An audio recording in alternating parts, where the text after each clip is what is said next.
Welcome to episode number 250 of the Marine Layer podcast. A lot more to react to from this past weekend. Another insane few games of production from Cal Raleigh. We're really at a loss for words, but we'll try and contextualize what we're seeing from the Mariners backstop through 2 months. We saw Bryce Miller's return on Saturday, and I think the last few games, or last week really as a whole, highlighted the needs the Mariners had in the bullpen. We'll take a look at where they're struggling and some potential spots they can upgrade into the next few weeks and next few months of the season. Here's your guys' reminder, if you want to stay on top of all of our stuff, it's all over at our website. That's marinelayerpod.com, where you can find everything. We would love to see you guys go get some merch. It's all over at our website.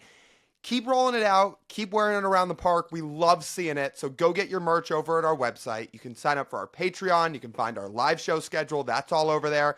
Episodes are all over there. So again, if you want to stay on top of everything we're doing, that's over at marinelayerpod.com. And you can find us all across social media as well at Marine Layer Pod. Let's get it rolling. The pitch from Acevedo. A drive deep to right field. Down the line. The Mariners win this game 2-1. The dream lives. They're going to the playoffs. One more from Jansen. There you go. Left field. We got a tie ball game. Julio. Oh, baby, what a moment. Tie ball game at 7-7. And we welcome you to this episode of the Marine Layer podcast, part of the Just Baseball Podcast Network, recording on Monday evening, June 2nd. I think the most thankful thing for the Baltimore Orioles today, Lyle, is that Cal Raleigh could not hit a home run against them. Well, we're recording this on an off day, so yes. Right. So that's why they're thankful. Sure. I'm going to make a prediction because people are going to watch and listen to this episode while after a game's already taken place between the Orioles and the Mariners on Tuesday. But we're recording this on a Monday. I think Cal's going to hit a home run on Tuesday. Again? Yeah. Who's pitching for the Orioles? Let's see this. But at some point, Cal has to not hit a home run in some game. Yeah, you would think. And then he faces one of the 3 worst pitching staffs in Major League Baseball. Dude, the Orioles are... I mean, we haven't really gotten a chance to talk about them yet because these two teams haven't squared off. I guess we've talked about them a little bit in passing. Oh, Lyle. Is it Cole Irvin? No. Not that version of Oh, Lyle.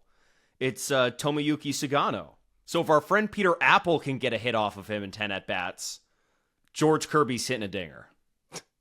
So for those who either didn't listen to our episode with Peter from a few weeks ago, or if you just haven't heard Peter say this, Peter Apple, our friend of Just Baseball, has pretty famously stamped at this point that he himself, who is now just a full-time podcaster, content creator, co-owner of a business, has said he could take Tomoyuki Sugano deep right now.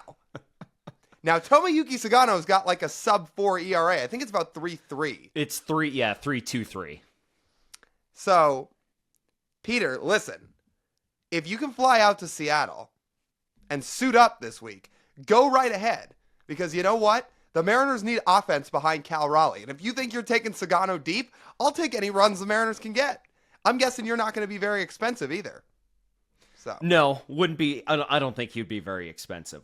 Let's just do a quick check of where the Orioles pitching staff ranks as we look at how productive Cal Raleigh can be this week. Right now, the Orioles, Lyle, as a pitching staff, 28th in ERA. Let's see, 28th in FIP. They collectively, as a staff, Lyle, the only staff that has less value WAR-wise is the Athletics, who are right now as a pitching staff worth 0 wins above replacement. The Orioles have only been worth half a win. And I only think they got into the positive recently.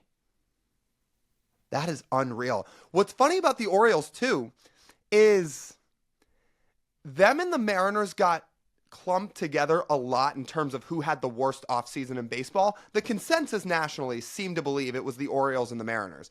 The difference is the Orioles actually spent a decent chunk of money this winter. They just didn't spend it very well. They spent a lot of money on Tyler O'Neill. They spent money on Tomoyuki Sugano. They spent money on Charlie Morton. It's not like they didn't add people and spend money on people. They did. It just didn't feel like the best use of their resources, where the Mariners just didn't spend money, period. But the Orioles use some of their resources and then still run out one of the worst staffs in baseball. Corbin Burns got hurt over the weekend, and I think there's not a lot of optimism for Corbin Burns because he mouthed coming off the mound in Arizona, I think my elbow is done. So that wouldn't have been a smart way to spend their money. But yeah, it's definitely didn't work out for the Orioles, Lyle. And I would anticipate this Mariners offense, which didn't have a great month of May collectively, can find a series where they're going to hit. Now then again, you and I both said, okay, against the Nationals, they're going to hit. They had one good offensive game against the Nationals and the two subpar offensive games against the Nationals. And huge shocker, a big reason they were so productive in that one game against the Nationals, Lyle, was because Caleb John Raleigh. Thank you. 2 home runs. Yeah. That'll usually do it. So before we get to Cal Raleigh, because he is certainly going to take up a chunk of this episode, deservedly so, let's just do a couple quick housekeeping things. Number one, the Mariners did technically trade for a reliever today. It was for a lefty named Joe Jakes from the Dodgers, and that's the end of that segment. Congratulations. And they traded Will Klein back to the Dodgers, who I think some people did want to see. He throws hard. He was doing okay in Tacoma. Like, he was throwing hard. Well, if you look at his Prospect Savant page, which, by the way, for anybody listening that likes to use Baseball Savant and is curious to see what guys are doing in the minor leagues, there is a website called Prospect Savant where you don't get the reads on everybody, but it has it for some guys. I want to say it's for AAA only. AAA and High A, I think. Do the other two leagues just not have it yet? Let me see. Let me try looking up time. Like, I tried to look for Colt Emerson. I don't think he was on there. Are you sure? Okay, then maybe it might be Low A. I thought I didn't see Felny either. I thought it was just AAA. Anyway, we're going to get sidetracked. Will Klein has some very good underlying numbers, and he just didn't really get a chance with the Mariners, and I guess the Mariners feel like they weren't really going to use him, so the Dodgers are going to take their shot, and the Mariners feel like they need another left-handed reliever, so there you go.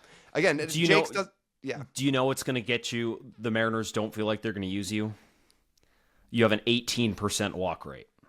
Oh, is Klein up that high? Yeah.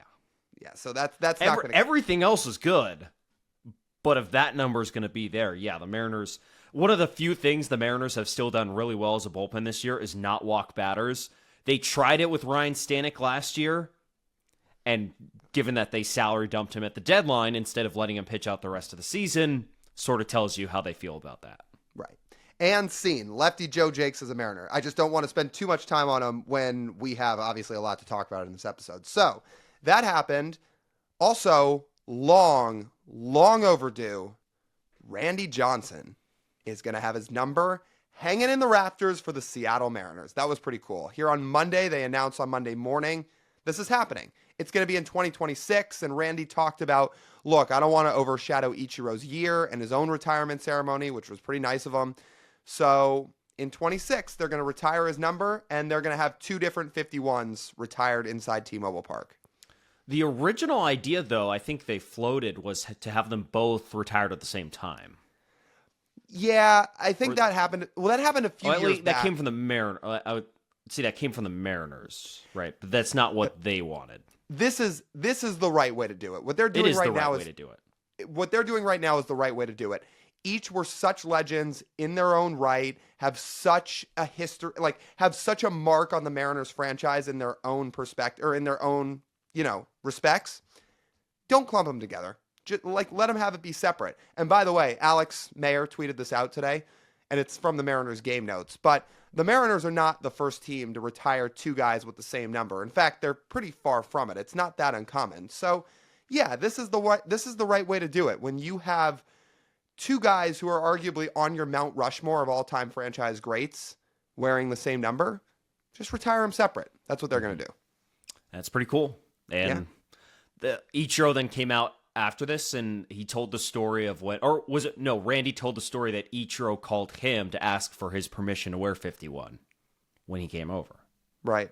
I think that's how it went down. So it's going to be fitting that they're right next to each other. I think it's pretty cool. I don't know why anyone would get mad that you retire a number 2 different times. No. So what? both guys are too legendary to not get their flowers. They just are. Yeah. No reason not to. So really cool for Randy. He's going to have a really special moment next August, I think. That's when they do this. August.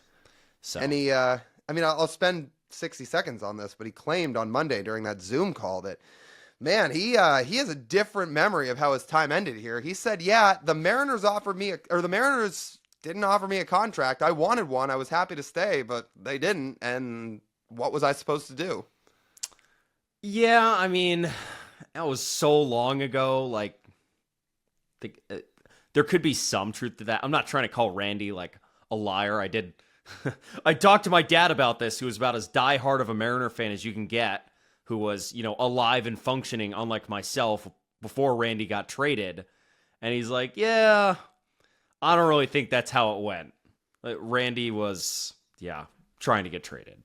So I'm not going to, I don't know, so I'm not going to claim anything as fact here. I'm 27 years old. I was not coherent or alive. I forget exactly the day he got traded to really register any of this. But yeah, I don't know if I'd make that big a deal about it.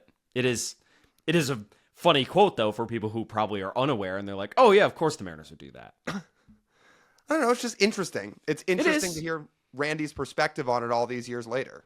It is. Yeah. Again, I don't know what the real story is, so I can't. And it's kind of too bad because on a national scale, the fact he won 4 Cy Youngs in a row down in Arizona, which is ridiculous to say in its own right, but the fact he won 4 Cy Youngs in a row down in Arizona, sometimes I feel like overshadows what he did in Seattle, but I talked about it in our social post today. Just between he made 5 All-Star games, he won a Cy Young, he nearly won a second, he finished top 12 in MVP voting twice, as a pitcher, by the way. So he did that. He had a 300 strikeout season. He had multiple 200-plus inning seasons. And I said it in that video on social, but most of all, I mean, he helped save baseball in Seattle. We're not a 1995 and relive the glory days podcast. In fact, we're far from it. We usually sit on here and say this franchise needs to make new memories. I don't want to hear about 30 years ago anymore where they lost in a semifinal. We'll say that pretty often.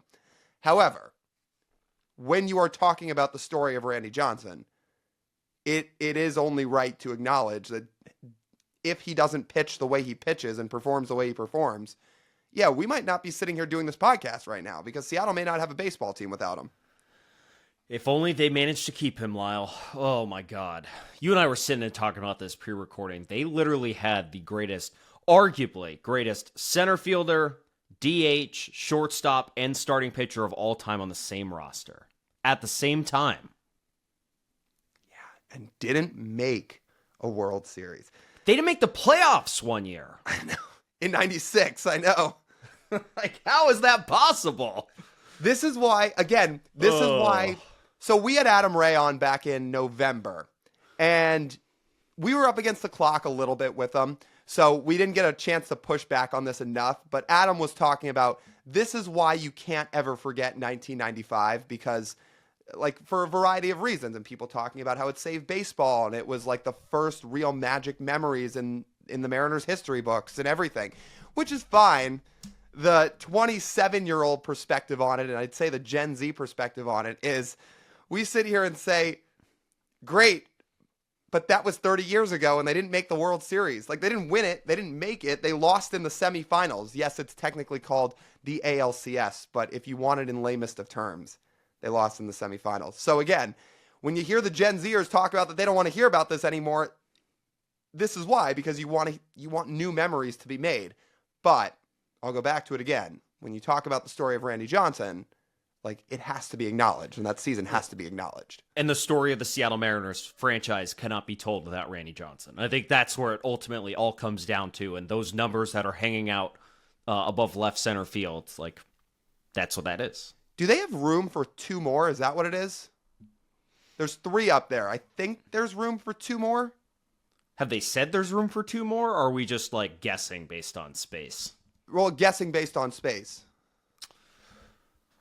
Yeah, that sounds about right. Again, if they need more room, I mean, they would probably put some above the bullpen too, right? Oh, that could be. Yeah, I'm looking at it right now. They should have room for 2 more. And honestly, after these two, I don't really know when you're going to need another for a while. At some point, they'll probably retire Felix's number. So maybe that's then. one. So then who would occupy that next spot? Would you put Kyle Seager there? Put Kyle Seager there. Look, he doesn't have to show up. But you could still put his number there. I mean, there's a real world. Like, the Mariners would try to tell Kyle Seager they're retiring his number, and all of a sudden they roll out the red carpet for his retirement night, and magically he doesn't show up. So if you look at it just by WAR, Kyle Seager right now is number 7. That one's going to take some time. I think it may be a little while before. Like, I don't know if they'll really retire it or not, but even if they did, it's going to take time. And objectively, A-Rod should be up there too, but they're not going to do it. Just so stupid. Again, like, I'm sorry, he took more money to play somewhere else. Well, that never happens in baseball. Here's a borderline take, Lyles. J.P. Crawford going to earn a spot there after the season's over, and he's top 10 in WAR in the Mariners franchise. I don't think so. Again, no, that's why I still think the Seager thing is iffy to begin with. Great career, but he doesn't quite feel like somebody whose number you'd retire. Like, isn't he in the same boat as somebody like Jay Buhner? Buhner's number's not retired. 15 wins separate the two. So that's what I mean. Like, you're talking about putting Seager in a category of Randy, of Griffey, of Ichiro, of Felix. Then probably not. So that answers the question of the only other person you could think of to retire their number would be A-Rod, but they're not going to do it. Right. And Felix. I mean, and that's not counting anyone of the current group. Again, if there is probably a leader in the clubhouse right now, it's the guy we're about to talk about in terms of who would get his number up there. But we'll get to him in a second. But yeah, I mean, I feel like those the 5 guys at the top, Griffey, Edgar, Ichiro, Felix, Randy, feels like a pretty solid 5 to put up there to get the ball rolling. Yeah. And then after they put up Ichiro and Randy's numbers up in left center field, then once they start to retire more, they can find some other space, I'm sure. So I'm sure. There's a lot of space hanging around the ballpark. So yeah. I don't think I'll have a problem with that. Yeah, speaking of that guy that you're referring to on this team, how about Cal Raleigh? Where do we even want to start? I keep waiting for him to get cold because Cal Raleigh's been so hot and cold in his major league career. He'll go on these streaks where he just mashes all these home runs, but then he'll have his spurts where he'll strike out a decent bit, and yeah, the swing and miss catches up to him, and it hasn't happened in 2 months this year. I thought he had a great home run season last year, and he had 34 bombs, and it was great. He's like 10 home runs ahead of his pace from last year right now. That's insane. It's ridiculous. What's the stat? Like, it's Cal and Ken Griffey Jr. are the only American League players with 22 home runs at the end of the month of May? Yeah. Was that the stat? What? I don't even know how that's possible, but yeah, AL players, yeah. How many? I'm going to go, you talk. I'm going to go look at Aaron Judge. What do you want me to say? The guy's ridiculous. I don't know how much you want me to dive into here because I know there's like points we're going to hit throughout this segment, but if you just want some more Cal numbers, you just mentioned how, yes, him and Junior are the only AL players to ever hit 22 homers before the start of June. If you want one other crazy Cal Raleigh stat, listen to this one. This was tweeted out by Greg Harvey. This was on Twitter, and he said, primary catchers in the last 50 years to lead MLB in home runs outright at the end of the day on June 1st or later. So there's 3 catchers to ever do this, like you said, in the last 50 years to lead Major League Baseball in home runs on June 1st. Salvador Perez, Carlton Fisk, and Cal Raleigh. That's it. Aaron Judge in 2022, when he hit 62 home runs in a season, at the end of the month of May, had 18 bombs. I will say, though, that season did start a week later than Cal's did, April 8th. So, technicality. You know what we need? If Cal starts approaching 60, 61, we need the return on Twitter of Roger Maris Jr. to talk about how Cal Raleigh is the second, like Cal Raleigh is the number 2 single season home run king in baseball history. It's Aaron Judge and it's Cal Raleigh. He's going to be up there actively rooting against Cal Raleigh because, like, there are only Yankees allowed up there at the top. That's it. It's like, but Roger, there's somebody who hit 73, right? Oh, no. Aaron Judge is the all-time leader. I have the most bonkers Cal stat of all time for you. You want to know why he's hitting all these home runs? Remember when Joe Doyle came in and says, no one understands how he's getting pitched quite like Cal Raleigh. And I think that has given him the ultimate advantage because he realizes that I know exactly what I need to do to hit home runs and I know exactly how I'm getting pitched. So when I see the exact pitch I need to hit for a home run, it's getting hit for a home run almost every single time. Cal Raleigh leads all of baseball when it comes to pulling fly balls in the air. That is the ultimate recipe for hitting home runs. Get the barrel on the ball, get it in the air to the pull side. Cal Raleigh is doing this 40% of the time. He had been good at it in the past. In his past seasons, it's 27%, 33%, 30%, and this year it's 40% of the time. It is bonkers. He's getting his foot down on time, getting the barrel out there, and getting in front of it and just whacking it out to right field. He's not messing around with center. He's hit an oppo home run this year, but he's not trying to hit opposite field home runs. This dude, pull power in the air.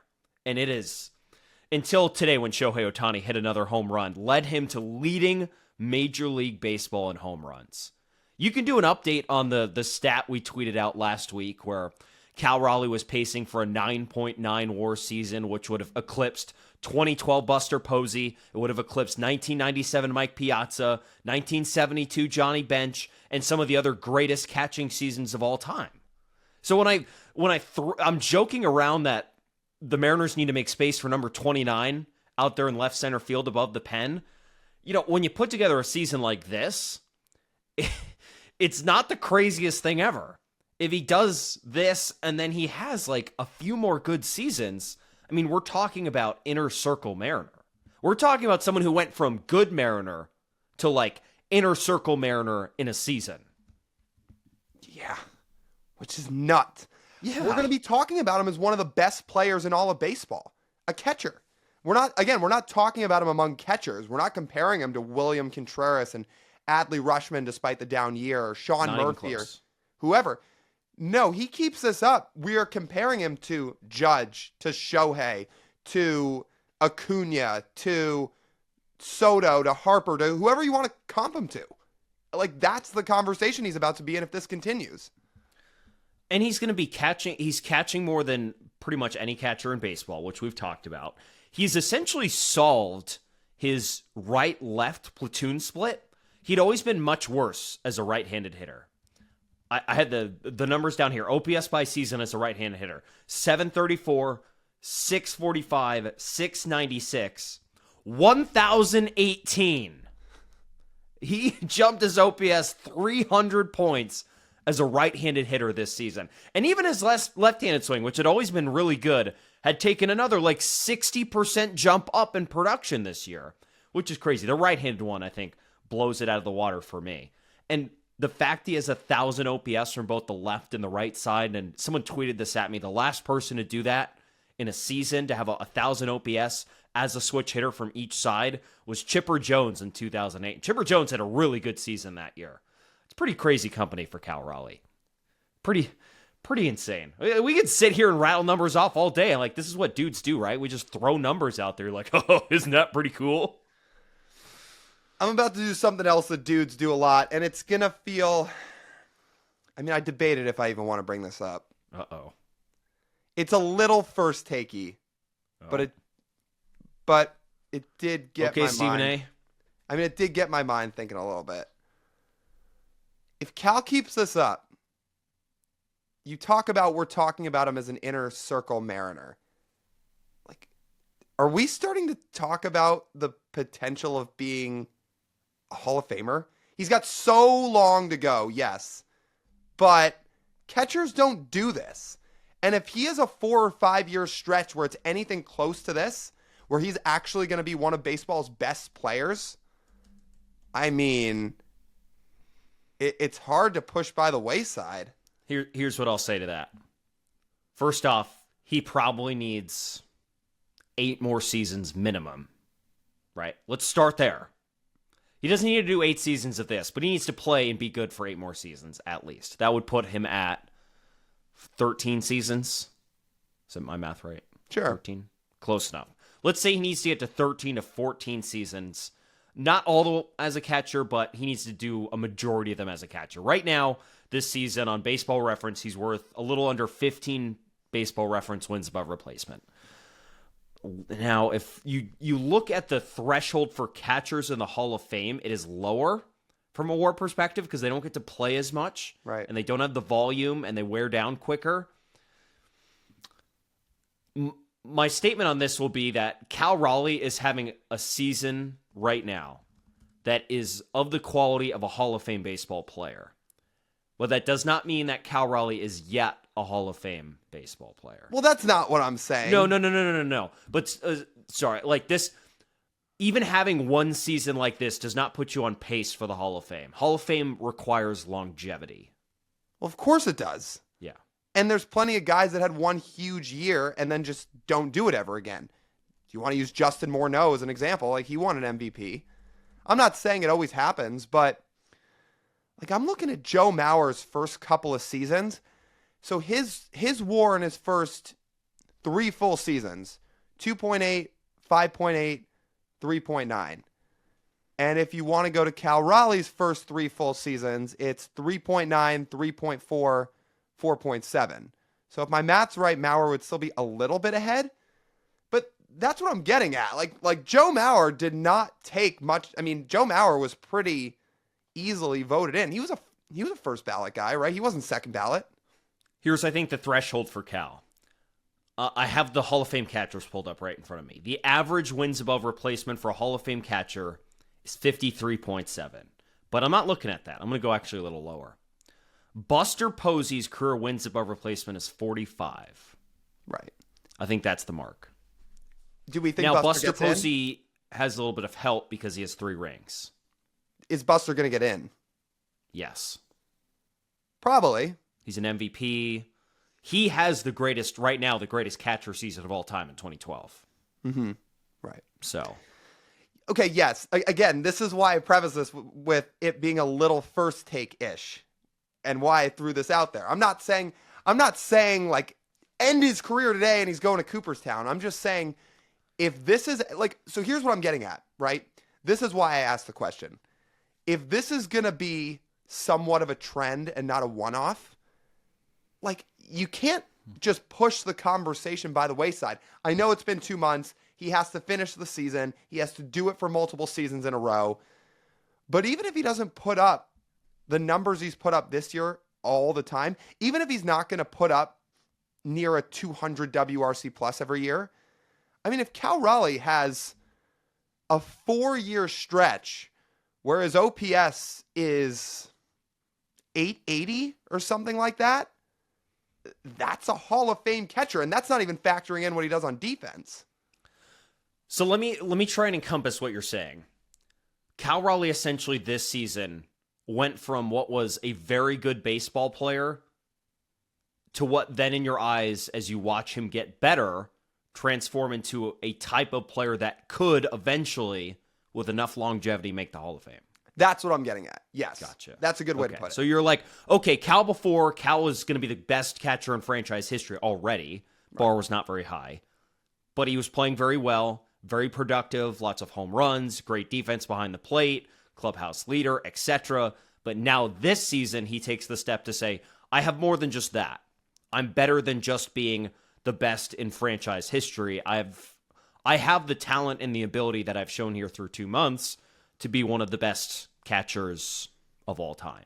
If I keep this up and Correct. I do this, because I show that I have the talent and I have the ability to do this. Right, because look at his numbers by year, his first 3 full seasons, which is what got him the extension, which is what has made him a fan favorite, which is what's made him beloved in this city, which has made him already the best catcher in franchise history, like you said. The numbers through the first 3 seasons, if you just want to use OPS, 774 in 2022, 762 in 2023, 748 in 2024. It's a really good player. Like by WRC plus, he's well above average each of those 3 years. He hits 30 bombs. He plays great defense. He would be, if that trend continued, one of the game's 5 best catchers, give or take, just about every season, which is a really good player. But you look at him now, and again, 10-16 OPS, crushing the ball from both sides. I mean, again, WRC plus, that's near 200. He's second in MVP voting right now. I mean, he's second in the MVP running right now behind Judge, who's having a historic year. Yeah, that's what I'm getting at. Like the 740, 750 OPS type seasons are really good seasons, especially for a catcher. But this isn't great for a catcher. This is legend stuff from any player across the game. Just think of all the other stuff he has to take on because he's a catcher. That makes this that much more impressive. Cal's not going to get pissed at this because he needs to focus on playing every single day, and I know players don't focus really on awards that much until they've won them. But I'm going to get mad for Cal Raleigh that the American League, the way it is, the way that baseball has these two just inner circle top 0.1% of all-time baseball players in Aaron Judge and Shohei Ohtani in each league, essentially blocking the MVP from anyone else winning it. Yeah, I know. Isn't that a little unfair? A little. Like, if Aaron Judge wasn't Barry Bonds, Cal Raleigh would be the MVP favorite right now. And I flat out believe that there is no more singular valuable player in all of Major League Baseball than Cal Raleigh, because Aaron Judge playing right field is not as valuable as being a platinum glove defender behind the plate. There's no way you can argue that. But Aaron Judge is that much better of a hitter than everyone else in Major League Baseball, and that's why he'll win the MVP award if he doesn't get hurt. And I understand that, but that doesn't mean I'm happy about it, because Cal Raleigh will put up an MVP quality season if he keeps this up and have nothing to show for it. If somebody were to try to make an argument for why Cal could be the MVP over Aaron Judge, and this is not me saying this, again, Aaron Judge is having the best offensive season we've probably seen since Bonds right now. If you were to try to make the argument, I would say that your talking points would have to be that Aaron Judge plays right field with a short porch behind him. Cal Raleigh is squatting down behind the plate, catching and dealing with, when healthy, one of the best rotations in baseball every day. And he's switch hitting. And he's doing it in one of the toughest parks in baseball to hit in. Like, there is some argument you can make. Now, I wouldn't. Now, you can make an argument. I don't think that's going to change the fact that Judge, unfortunately, at this point, will probably still unanimously win it. But, like, if you wanted to try to make the argument, that would be the argument. Again, plays the more taxing position, far more. Plays in the pitcher's park. And, like, when it's at its worst, the worst pitcher's park in baseball. And the fact he switch hits. This is where the modern age and the statistics we love so much will come back to bite Cal Raleigh. Well, right. Because let's say if Cal Raleigh, the only thing he beats Aaron Judge in all season is home runs, then if this was like the 90s, he would have a legitimate chance. Well, yeah. But Judge's WRC plus, which, as we all know, park neutral, again, takes park factors into account, it is about 250. Might I need to remind you, to use a Mariners example of this, of the 1996 MVP race, and look at how, like, someone like Cal, who will, I don't think outside of home runs, have a single advantage across the board statistically to Aaron Judge offensively, which is really unfortunate. Even with his platinum glove defense, I still think Aaron Judge is going to clear Cal Raleigh by 2 to 3 wins, which is absolutely ridiculous. But remember 1996, Lyle? The Mariners had the 2 most valuable players in the American League that year by WAR. Ken Griffey Jr. had a 9.7 WAR. He finished 4th. Alex Rodriguez had a 9.4 WAR, finished 2nd. And the winner of the MVP award that year was Juan Gonzalez because he hit 47 home runs. Not even the most in the league, by the way.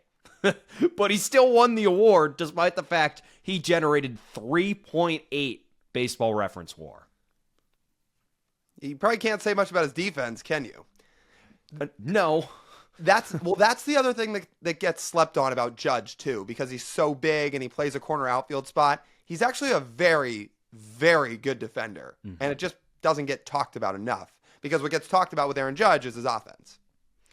Cal Raleigh right now is the second, let me make sure I have this right, second most valuable player in baseball by wins above replacement, 3.8. Aaron Judge is already worth over 5 wins. Dude, I saw that today. I hadn't checked his WAR in a couple weeks. It's June 2nd. Unfortunately, there's nothing Cal Raleigh can do about that. I mean, Judge is on pace for over 15 wins. How? If I had an answer for you and Cal had an answer, then I don't know. And look how far these two are beating some of like the regular MVP candidates in baseball by. So Cal's at 3.8, right? Bobby Witt Jr., he has cleared by a win. He's Shohei Ohtani's at 3.2 right now. Francisco Lindor's at 2.6. Freddie Freeman's having an unreal year at another corner position, is only worth 2.6 WAR. Your guy K-Tuck is only at 2.5. Will Smith, another catcher, probably the second best catcher in baseball this year based on how he's hit, is worth 2.3. Like, it's not even close. And yet Cal Raleigh is still a mile behind Aaron Judge. It's not fair. No, it's not.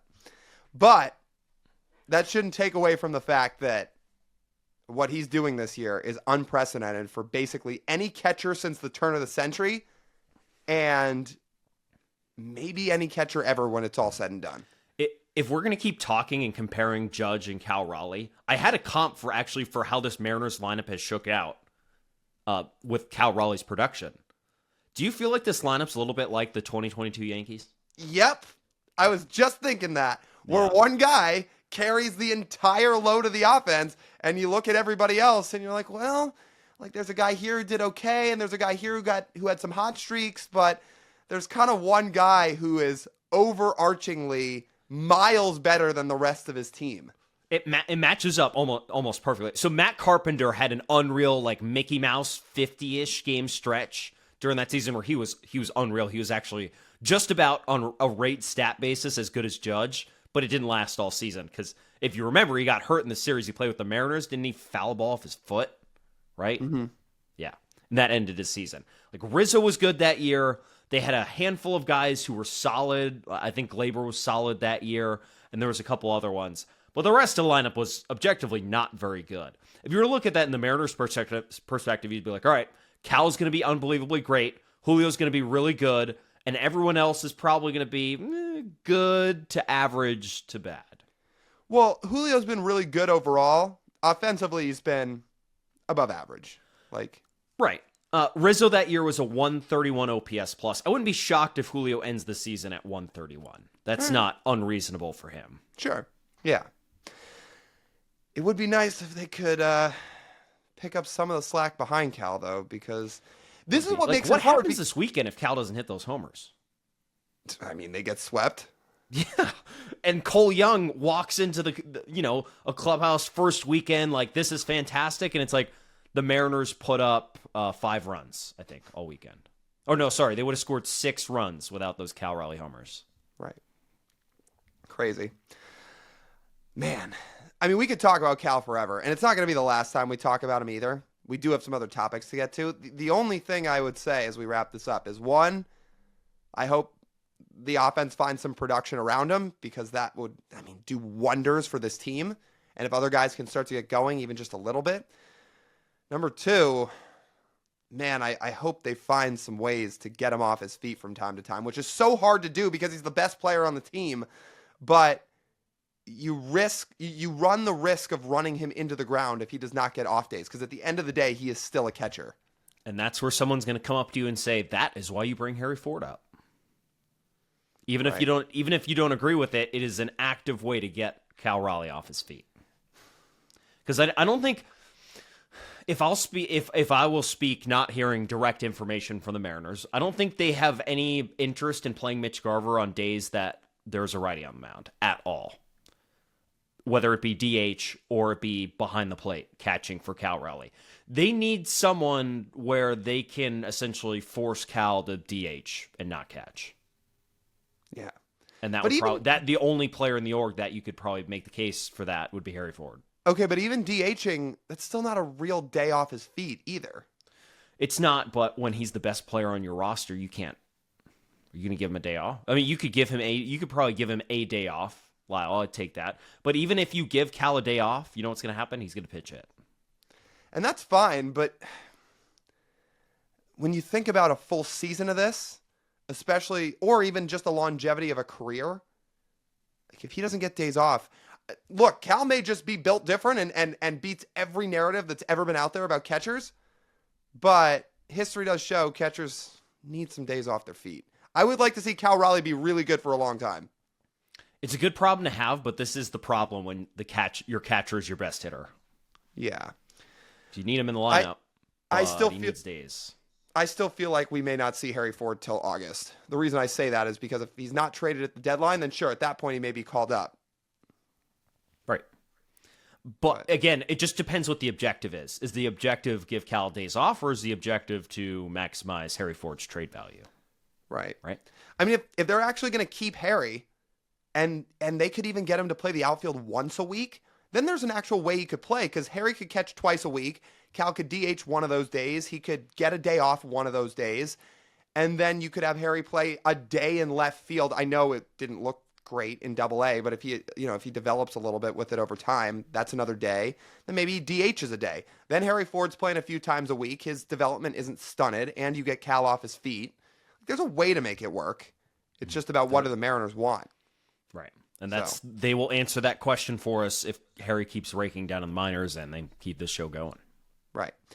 All right, we got two other stories to talk about. So before we do that, let's take a quick pause. Let's talk to you about our friends over at Pagacci's Pub 85. If you want to go watch Cal Raleigh hit a homer, which happens almost nightly at this point, if you plan a night out with your friends and head over there and watch the Mariners on one of their 20 TVs, you'll probably see Cal Raleigh hit a home run. So you should go plan an outing because it's a really fun spot to hang out. There's pool, there's darts, there's great food, and great happy hour drinks, which stem from 2 to 6 p.m. on Monday through Friday. Again, those are the happy hours, and you can get drinks for $3 and $4 during that time. It's an awesome deal. It's a really fun spot. Go check it out with your friends. That's Pagacci's Pub 85 over in Kirkland. What did we think of Bryce Miller's first start back from the IL? Well, it's not. So the reason I give that answer, it's not about the final stat line. He went 4 innings, gave up 3 runs. He was on about a 70-ish pitch count. At least that's what it felt like because he didn't go beyond that. It's not really about that. And it's more about where that velo still sits coming off the IL and getting that cortisone shot. That's where I'm just a little bit nervous. Again, it's not the fact Bryce went 4 innings, gave up 3 runs. If he had done that, but his fastballs had been up in the mid to high 90s, I'd say, all right, like, it was his first start back. He's working through some stuff. At least we saw the stuff play out.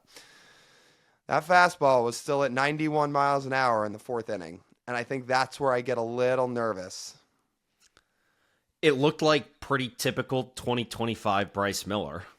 I thought that was the best way to put it. It didn't look like much changed at all. Dan and Bryce came out after the game and said they didn't really like where some of the off-speed pitches or off-speed pitches were. That's correct grammar there.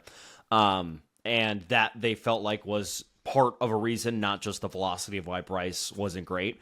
But you and I think, are pretty focused on that fastball velocity because Bryce Miller's bread and butter will always be his fastball, and if he's throwing his fastball hard, that really helps all of his other pitches. On top of that, his splitter has not been a really good pitch for him this year, and they said, he threw a couple splitters and didn't really like what they were doing with them, so he had to go to some of his other pitches within the outing as well.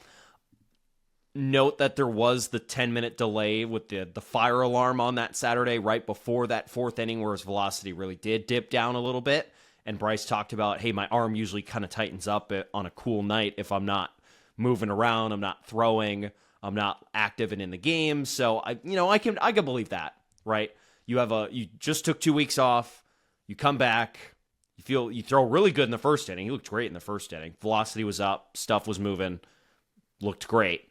But the 1st inning really hasn't been a problem for Bryce Miller. It's been more the second time through the lineup when his velocity starts dipping a little bit. And he comes out for the fourth, and then he has to sit there and wait as they figure out the mechanical fire in the elevators, which required you and I to walk down the stairs wherever we were going because the elevators weren't working. So he's going to have a couple more starts. Like you and I know, he's going to have a couple more starts, and whether or not it's really his arm being tight, his next start will be in Anaheim. So it'll be nice and warm down there. I would imagine he's going to have no problem staying loose pitching against the Angels. One of his best starts of the season came against the Angels already. So I'm sure he'd feel pretty decently comfortable. But eventually he's going to have to get to a point where he's at 90 to 100 pitches and his velocity's not down to 92, 91 miles an hour. Like, I think that's where we have to see it. And that's from what I'm looking at. Not what the Mariners are looking at. What I want to see from Bryce Miller to be effective is that. And I'd say the first start back didn't offer up much of that. Again, we talked about, let's look at a 3-start sample for Bryce Miller once he gets off the IL, and then let's reassess. I don't want to jump to too many conclusions after one outing, which is why I'm not going to do that here. And that's why when you asked me, what did you think of his start? Of the one start, yeah, it was a little concerning that fastball velo is still not back up. But if the next 2 starts are different and he works into the 5th, 6th inning and his fastball's up to 94, 95 in that time, then great. We can come back here and say, different storyline. Maybe it really was the cold weather. Maybe it really was the delay that caused his arm to get a little bit tight. Maybe it was some extenuating circumstances against the Twins. That's why I'm not going to draw any conclusions right now. But, again, we keep talking about this 3-start sample. If he has another couple starts where it looks more like this, then I think we're going to have some real conversations. I hope we don't have to, because I would love for Bryce Miller to just be peak Bryce Miller, get healthy, get right, and get back to who he was last year. Because when Bryce Miller's at his best, not only is he a great watch and a really fun pitcher to put your eyes on, but he's vital to this team. And that's why I hope when it's all said and done, he just figures it out. So we'll see. I'd say that his next start will be a nice, good indicator, and then we'll see where Logan Gilbert is at as well after Bryce Miller's 3rd start back, and then the Mariners can assess what to do. You haven't changed your mind on a 6-man rotation yet, have you? So I heard on Monday at least. I know you guys will be listening to this on Wednesday on Brock and Salk. Shannon sounded like she was a fan of the 6-man rotation idea. She was, and she made a good point, which I don't know what you thought about this because you've been very against it, but she did make the point of how often are they even using that 8th guy in the bullpen? I mean, it was Blas Castano for a while. It barely pitched. Whoever the 8th guy's been at other points in the year barely pitched. Casey Lawrence, Jonathan Diaz, whoever. I don't know. They don't use that last guy very much. And if you get, so let me outline it like this, right? Let's take all 5 pitchers here into account. You have Luis Castillo, who's got a clause in his contract that revolves around a potential elbow injury. So clearly, there was some concern levels from one side or the other because that wouldn't be in his contract if it wasn't. That's one. You have George Kirby, who just missed essentially the first 2 months of the year with a shoulder issue. You've got Logan Gilbert, who's going to be coming off the IL at some point after dealing with a flexor strain and forearm tightness. You have Bryce Miller, who was just on the IL with some elbow inflammation and had to get a cortisone shot and is still working his way back and trying to get back to who he was last year. And then you have Brian Wu, who's now apparently dealing with a blister, and he's dealt with it basically all year. And he said that, look, like in a blister, it sounds small, but those things can be hard to recover from. And when you grip a ball the way a pitcher grips a ball, it can really bother you, especially because you never get more than a few days to try to let it rest and let it get right. So all 5 guys, to some level or another, are dealing with something. And you don't use that last spot in your pen that much. I don't know if I'm fully all in on the 6-man rotation yet, but the more I think about it, the more I have my mind wandering that way a little bit. I thought Justin Hollander was pretty blunt when he was asked about it. He was blunt. He said no. Okay. He said no, and he gave a reason. He didn't just say no. He said, the way he explained it, and I think this makes sense, is that starting pitchers especially, even if they're dealing with things, are such creatures of habit that once you change the clock on them, it screws everything up. Well, so now we're talking about 2 different things. There is what the Mariners would do and will do, and what I would do.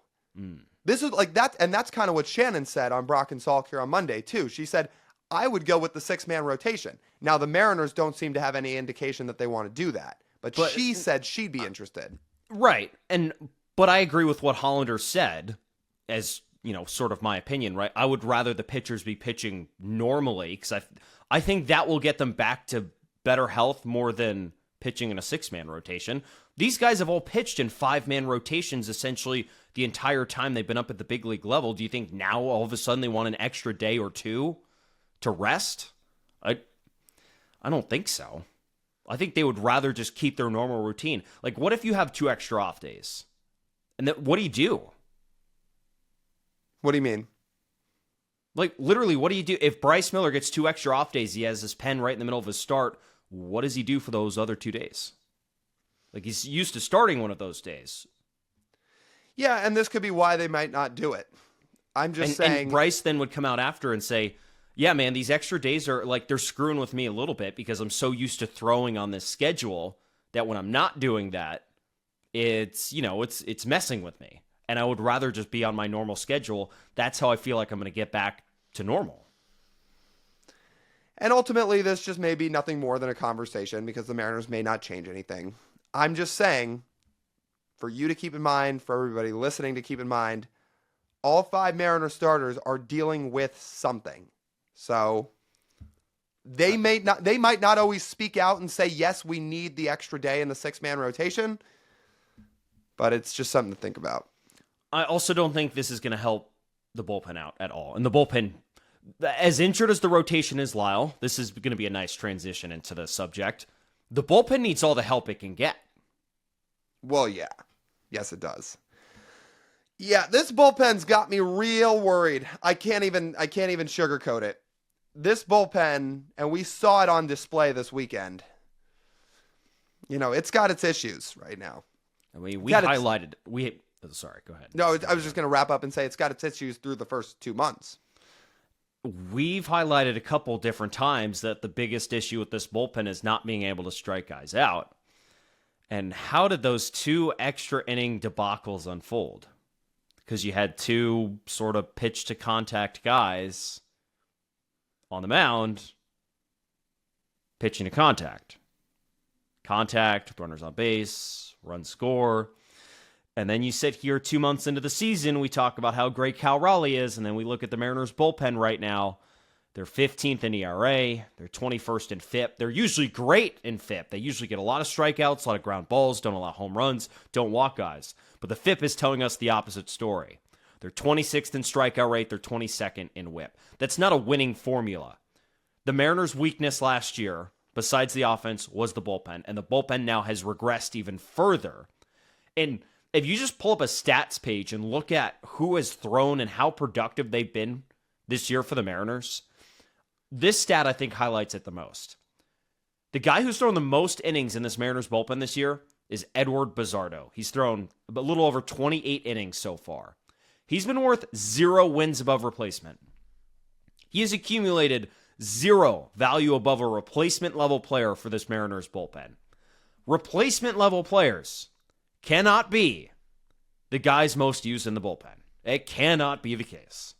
If you throw the guys that are not the best the most, then you're going to get those results. The results will match right up with that. And that's what we've seen. And Bizzardo has not been able to carry over some of the success he had last year. He had a high strikeout rate. Walk rate wasn't out of control. Got a little unlucky with some of his runs allowed. This year, it's like a 20% strikeout rate and a 10% walk rate. That doesn't cut it for a reliever.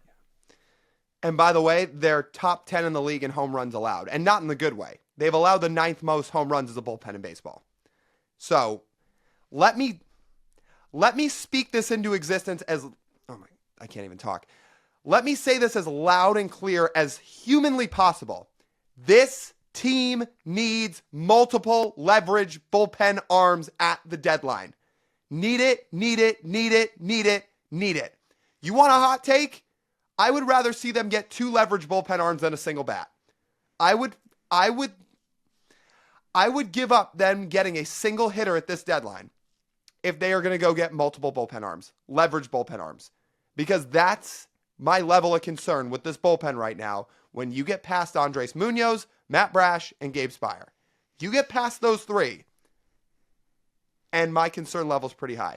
Let me ask you this. You get past those three. Is there one guy of the remaining five that you feel comfortable watching right now? In what situation? High leverage? A close game. I think Carlos Vargas is on top of that list, but it's not very high up on the totem pole. So, the guy who just chucked a ball into right field this weekend and kept the game going. That you'd be correct. If that's your number 4 guy in your bullpen, you need more leverage arms. And look, I know that was one play for Carlos Vargas, and he has done some things very well this year. I don't want to totally take away from that because I understand he's got a sub-3 ERA. The guy's whip is also 1.5. So if that's your 4th arm, I'm sorry, but that's an issue. And Carlos Vargas is 2.79 ERA. The expected stats say it probably shouldn't be that low.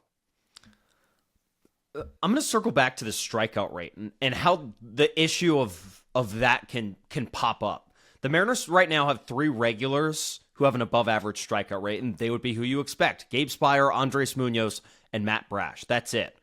The problem, and this kind of ties back into some of the decision making with this bullpen and how they're deployed, if those guys are only pitching with the lead ever, when are you going to have someone who you feel confident to come in and shut down a game? Like, you can use the 2 10th innings for examples, when Legumina and Snyder gave up a bucket full of runs because they weren't able to miss bats in extra innings. And especially when you have those guys on second base, you need to be able to miss bats to get out of situations like that. And the Mariners don't have guys consistently like that.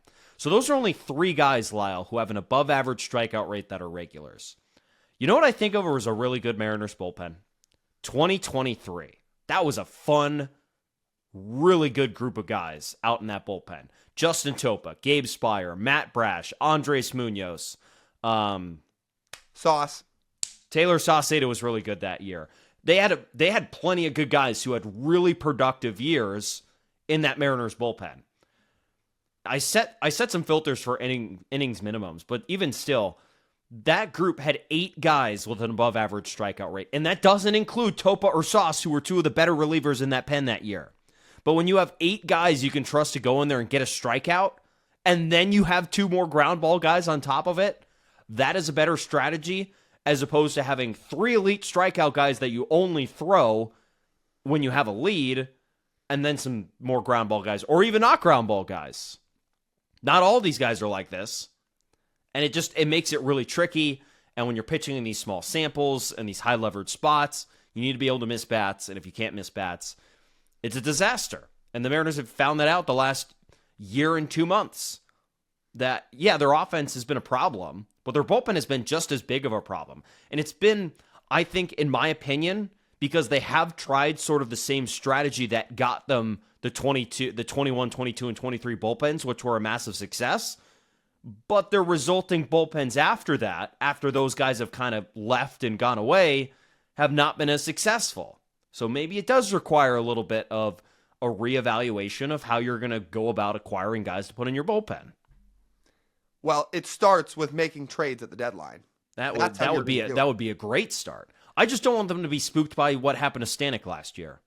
They signed Stanek for real money, expect him to be a big part of the bullpen, doesn't fit their philosophy at all, and then they trade him at the deadline. I don't want that. Well, yeah, my response to that is too bad. Right. Try again. As it should be. Try again. That's what I'd say. Because guess what? While you've got 3 absolute dogs in that bullpen right now, you are going to run them into the ground if you do not get some more leverage guys to help out. Because these guys should not have to throw in every game where they've got a close lead. By the way, this weekend they didn't, and they blew the game in the 9th inning because they did not have those guys available. So when those guys are unavailable, you need others to step up. And right now, it does not exist in this bullpen. So they're going to have to go out at the deadline and find these guys. Because again, Matt Brash is fairly new back off the IL. But Spire and Munoz have already thrown a lot. And we saw last year when Munoz got worked really hard, he looked a little different at the end of the year than he did at the start of the year. I do not want to see these guys get run into the ground. And as a result of that, you're going to have to go find more leverage arms. Who are they going to go find? I've got 3 names down. And you could look at more. But the 3 I've got down: Pete Fairbanks of the Rays. Kyle Finnegan of the Nationals. I've talked about him a lot. And sneaky one, Dennis Santana of the Pittsburgh Pirates, who's had an awesome year so far. There are other guys you could circle. The 3 I'm highlighting, those 3 right there: Fairbanks, Finnegan, Santana. The latter 2 more realistic because of how those teams play, and those teams aren't really good, right? Unless they play the Mariners, of course. Nationals is who I'm referring to. The Pirates stink. Rays right now are about 500.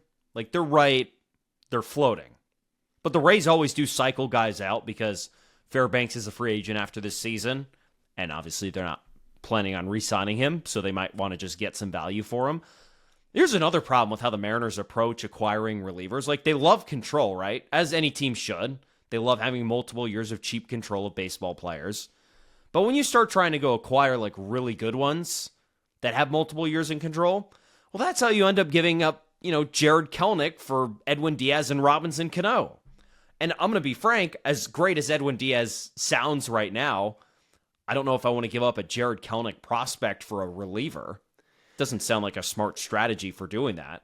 Well, right. And to use that as an example, we floated out pre-recording and the 2 of us just kind of talking back and forth offline over the past week about the idea of Felix Bautista because the Orioles are struggling so badly. Felix Bautista's got 2.5 years of club control. And I know he's not off to the start this year that he's in terms of the guy that he's been in years past. But to trade for Felix Bautista in 2.5 years of a guy like that with that upside, you'd essentially be talking about giving up Colt Emerson or Johnny Farmello for a reliever. That's the equivalent of giving up a Kelenic. I don't love that idea. Here's some other ideas for you. The Diamondbacks, by the way, not having a great year. Side note, trade back for Gino. I think Jerry Dipoto would rather resign from his job than admit he was wrong and trade back for Gino. Other options. Tell me I'm wrong. Okay, well, Jerry Dipoto wants to make good on something, Lyle. Here's another idea. Ready? Kendall Graveman. Could you imagine a trade deadline where they bring back Gino and Kendall Graveman? They're just running it back. Dude, that would, I will not exit Twitter for 72 hours if they get Gino and Kendall Graveman back. Well, Kendall Graveman's pitching on the Diamondbacks this year, and the Diamondbacks are not very good. So I really wanted Kevin Ginkel to have a better year. He has been just terrible. His stuff is really good, but his ERA is, I think, 12. That would be a tough sell. Shelby Miller has had a good year for the Diamondbacks, Lyle. Emilio Pagan, if we're getting the group back together for the Reds, he's a rental. Adrian Hauser for the White Sox has had a good season. Greg Weissert with the Red Sox has a higher strikeout rate than a lot of the guys in the Mariners bullpen do right now. Dylan Lee has a lot of control, I think, for the Braves, but he's, I think, 30 years old. And then 2 other options that I think are a little bit more higher profile. David Bednar with the Pirates and Ryan Helsley with the Cardinals. Well, Helsley's going to be tough because the Cardinals are winning a ton right now. I don't know if they're going to sell. And then Bednar hasn't been good in a while. I mean, last year he was abysmal, and this year he hasn't been that much better. This is where you bank on the fact that your pitching strategy blows Pittsburgh's out of the water. Lyle, this is the same organization that made Garrett Cole throw a sinker. Well, that's true. Garrett Cole was not exactly on his way to a Hall of Fame career in Pittsburgh. No. I think I would rather look at some guys other than David Bednar. But you listed out a lot of guys, so that's fine. Kendall Graveman sounds great to me. The problem here is with the expanded playoffs, there's so many teams that are going to be so reluctant to sell off any pieces. This is what's going to make trading for bullpen arms hard. For example, a team like the Blue Jays, right, who have been a fringe team all year, now they're above 500, but they're still just hovering around. There's a lot of really good guys in that bullpen for the Blue Jays that I like a lot. The issue is the team's above 500, and those guys all have way too much club control. Do we all remember watching Brendan Little over the course of 2 series with the Mariners and Blue Jays? That guy is disgusting. The problem is he's not a free agent for a decade. I mean, I'm exaggerating, but he's not a free agent for a long time. Fluharty, not a free agent for a long time. The guys that are really good in that bullpen are not going anywhere. So this is what makes it hard. Fine. The Mariners are going to trade back for Jimmy Garcia. Dude, let's just bring everybody back. I mean, while we're at it, Tej, Abe Toro is actually hitting a little bit in Boston right now. No. Well, he's hitting. No. Would you like to hear his numbers? No, I don't actually. Well, I think you do. Abe Toro has a 132 OPS plus with the Red Sox right now. I'm going to ignore that and go on to another reliever. Is Paul hitting... Sewald healthy? No, he's not. He's on the IL. He's hitting 310, Abe Toro. Oh, great. Glad. I hope he gets sent down when they call up Roman Anthony. Well, instead of sent back down, what about traded to the M's? No. Thank goodness for Cole Young. Nowhere for Abe to play. Mitch Garver DHs, Harry Ford DHs, Cole Young plays second, Abe Toro's banished into the ether. I could come off the bench. No. Well, he's hitting well. He's hitting well. No.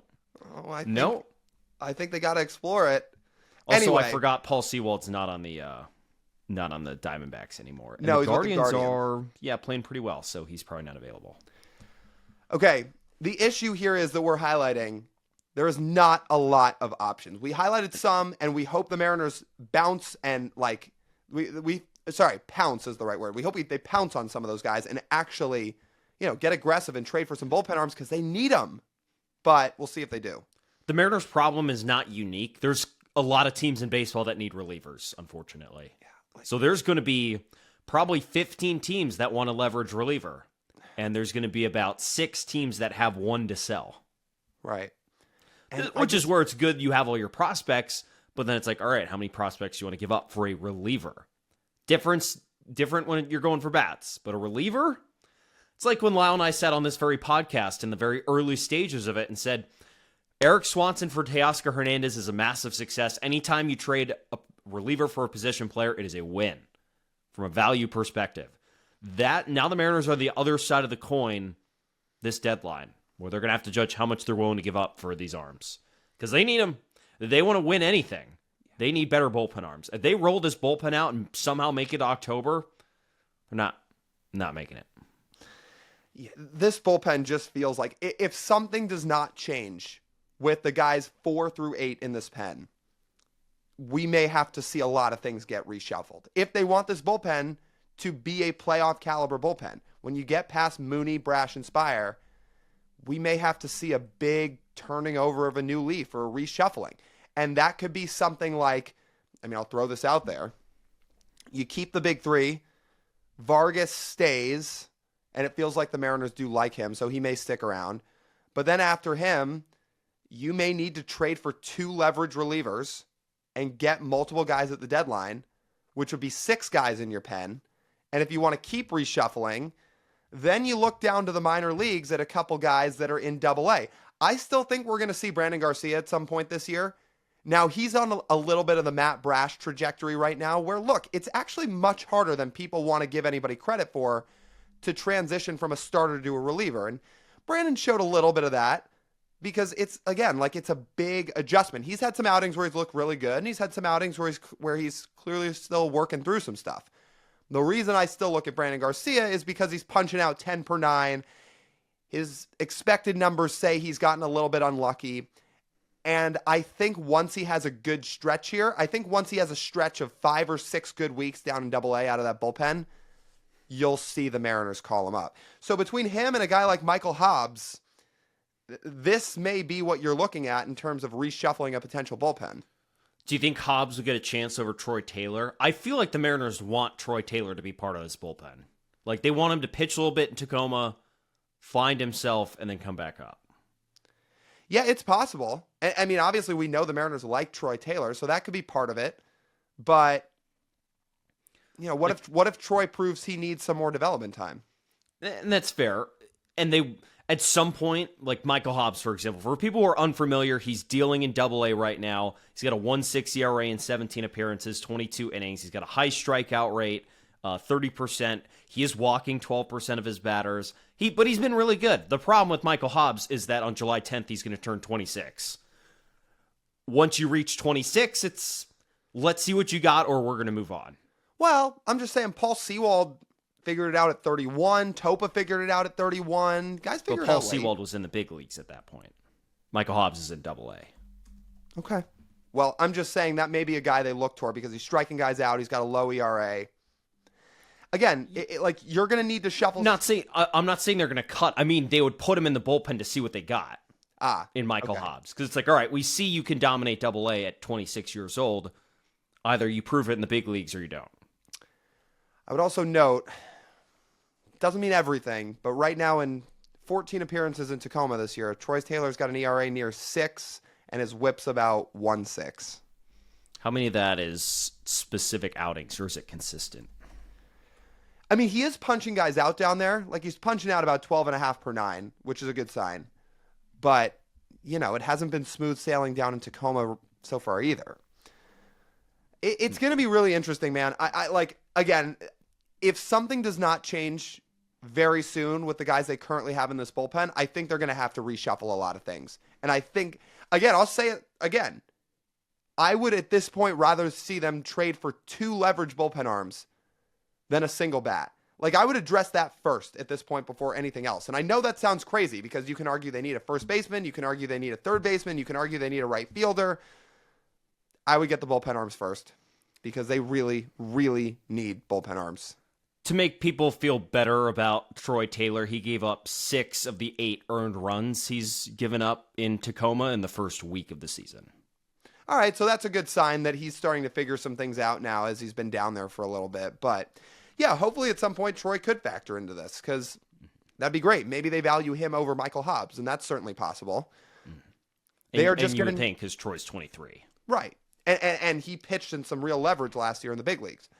But they're going to have to find a way to get creative with this. Again, more than anybody down in the minors, I'd keep watching Brandon Garcia. I know it's been a little up and down for him through the first 2 months. Again, I don't think that's totally unexpected when you change roles into a reliever's role. Let's see what he looks like in the summer. Once he's got his feet under him a little bit, and he's starting to now. Again, he's had 2 months as a reliever. Troy Taylor got up in August last year. I wouldn't be shocked if around that time that's when we could see BG, when we could see Brandon. Regardless, they're gonna need to change something in this bullpen. Right. And I think first and foremost, it has to be trading for established, proven, higher-end arms. Yeah. Like some of the guys we highlighted. They're going to have to do it. Whew, loaded episode, huh? Lots to talk about. Mm-hmm. Shout out to Cal, man. Dude's a content factory. I know. Tell me about it. Man, also shout out to Justin Topa, too. We didn't talk about it on Monday. Oh, my God. Great seeing Topa. I was going to say, while we mentioned Topa here about this 23 bullpen and here on this show, we hadn't seen him in person since the end of 2023. He was on the podcast with us 2 weeks before he got traded last year, and he was hurt last year. So when Minnesota made the trip, he wasn't here, and he was always like one of our favorite dudes, like one of the best dudes you'll find in baseball. And when we got to see him this weekend, I was pretty fired up to see him because he's awesome, man. Yeah, great conversation, and shout out to Ty France too. It was great getting to see him too. He got a lot of love around the ballpark. Yeah, he did. And it was great to catch up with Ty a little bit. But I think we always knew Topa a little bit better. So to actually get to stand and like catch up with him for a good while there was really fun. So yeah, it was cool. All right, that just about wraps up this edition of the Marine Layer Podcast. You guys know the drill. If you want to listen to the full form podcast or check out any of our other stuff, it's all over at one spot, marinelayerpod.com. Go get your merch, you guys. Again, summer's right around the corner. I mean, it's basically here already. Say you're out of hoodie season and you just want a t-shirt, we've got Marine Layer Pod t-shirts. They're sick. I have one. TJ's got some on the way. Like, go get yours. Wear them around the park. We'd love to see it this summer. We'd love to get photos of you guys and all of us together in the merch this summer. So go get your merch. It's all over at the website. Check out our Patreon. We'd love to have you join. Check out our live show schedule. That's all over there. Episodes are all over at our website, audio, video, whatever you prefer. Whatever type of platform you prefer to listen to these episodes, you can get it all over there. MarineLayerPod.com. It's got everything you need. And you can find us all across social media, Instagram, TikTok, Twitter, YouTube Shorts, at Marine Layer Pod. That's TJ. I'm Lyle. As always, we thank you guys for tuning in. We'll talk to you soon.